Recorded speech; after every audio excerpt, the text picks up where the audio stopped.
तो hello everyone, welcome back to Anis maths.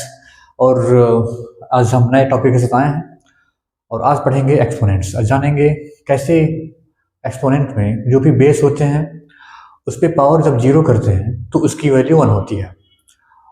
तो एक एग्जांपल के साथ सब समझेंगे। मान लेते हैं कि कोई बेस टू है, टू पे मैंने पावर लिया जीरो, वो वन कैसे होता है सो समझेंगे।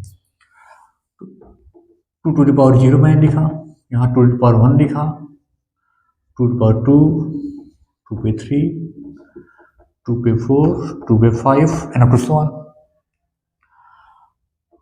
तो टू पे वन की वैल्यू जानते हैं क्या होता है, टू होता है। टू पे टू की वैल्यू होती है फोर, टू पे थ्री की वैल्यू होती है एट, टू पे फोर की वैल्यू 16 होती है और टू पे फाइव की वैल्यू 32। सिंपली टू का मल्टीप्लाई है, टू जा फोर, फोर टू जा एट, टू जा 16, टू जा 32। अब टू पे जीरो की वैल्यू हमें वन नहीं पता, लेकिन लाएंगे कैसे पता। तो यहाँ से देखते हैं, रिवर्स देखें तो 32 से 16 आया, 32 से 16 आया तो 32 में मैंने क्या किया, टू का डिवाइड किया तभी 16 आया। हाँ, मतलब यहाँ पे टू का डिवाइड किया।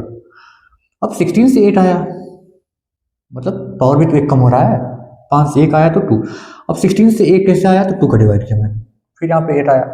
फिर 8 से 4 कब आएगा, जब 2 का फिर से इसमें डिवाइड होगा तो 4 आया, मतलब यहाँ भी 2 का डिवाइड किया, यहाँ भी किया।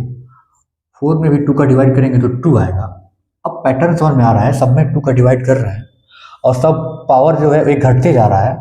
तो 2 पे 1 के बाद जो पावर होगा 2 पे 0 होगा, घटते जाएगा। तो यहाँ भी पैटर्न समझ में आ रहा है, यहाँ भी 2 का डिवाइड करेंगे और जैसे ही 2 का डिवाइड किया यहाँ पे आ जाता है 1। तो 2 पे 0 की वैल्यू 1 कैसे आया। अब ये पैटर्न पीछे फॉलो होता जाएगा। जैसे मैं बोलूँ कि 0 के पहले क्या आएगा, 2 पे -1 आता है, ठीक है। तो अगर यहाँ पे मैंने 2 का डिवाइड किया तो यहाँ भी करेंगे। तो जैसे ही यहाँ पे 2 का डिवाइड किया तो ये आ गया 1/2। सेम आता है, इससे पहले क्या आएगा, 2 पे -2 आता है, तो 1/, इस पे जब 2 का डिवाइड करेंगे तो नीचे 2 आ जाएगा, तो 2 टू जा 4 आ जाएगा। तो हमने जाना कि 2 पे 0 की वैल्यू 1 कैसे आता है, तो 2 पे 0 की वैल्यू 1 कैसे आता है।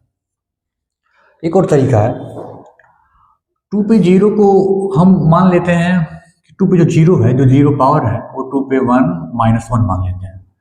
एक में से एक जाएगा 0, आप 2 - 2 मान सकते हैं, 3 - 3 मान सकते हैं। अब एक्सपोनेंट का लॉ ये बोलता है कि 2 टू द पावर अगर जो x to the power m minus n है, तो एक्सपोनेंट ये बोलता है कि x to the power m upon x to the power n हो जाता है। तो डिवाइड में जो माइनस होता है उसको डिवाइड कर देते हैं।